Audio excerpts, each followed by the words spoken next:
Hambankan. Hambankan lokah ikan sembilang.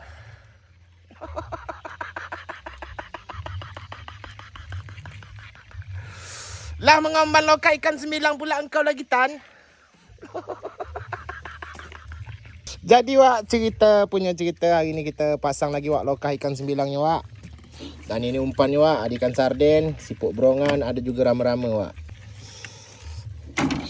Jadi wak kita masukkan aja dalam bungkus ni semua.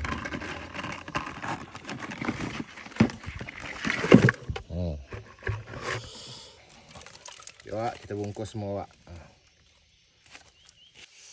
Barulah kita ikat wak. Jadi kan kalau macam gini wak, umpan dia tak keluar lagi wak, rama-rama dia pun tak keluar.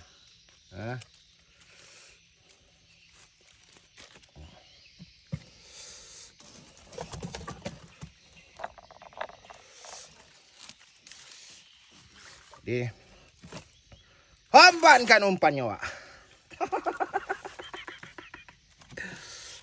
Gila-gila wak.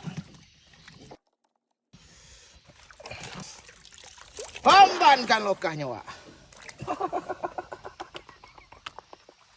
Wak anyut wak, anyut.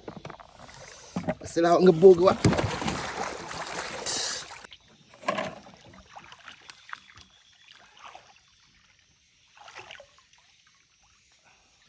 Jadi wak kita pasang lagi wak dekat sini wak. Ini dalam ni wak, ada lobok di bawah ni. Agak ngeri juga wak kalau seorang. Bismillah.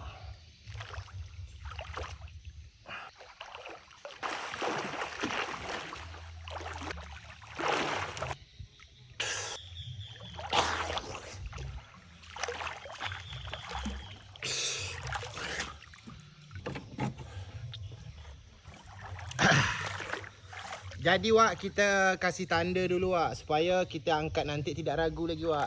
Senang carinya kan.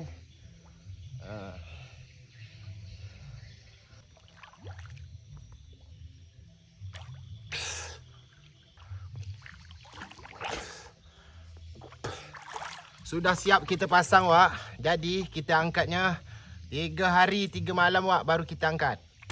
Inilah saat yang kita tunggu-tunggu wak. Angkat sagang lagi kan. Dah banyak yang nunggu ni. Tengok hasil dia ada tak?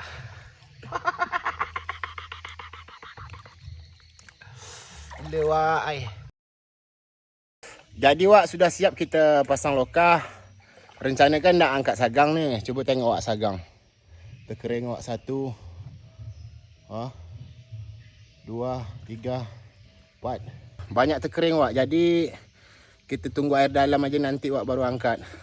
Lagipun tak ada nampak ikannya wak. Nunggu lokah aja lagi kita wak.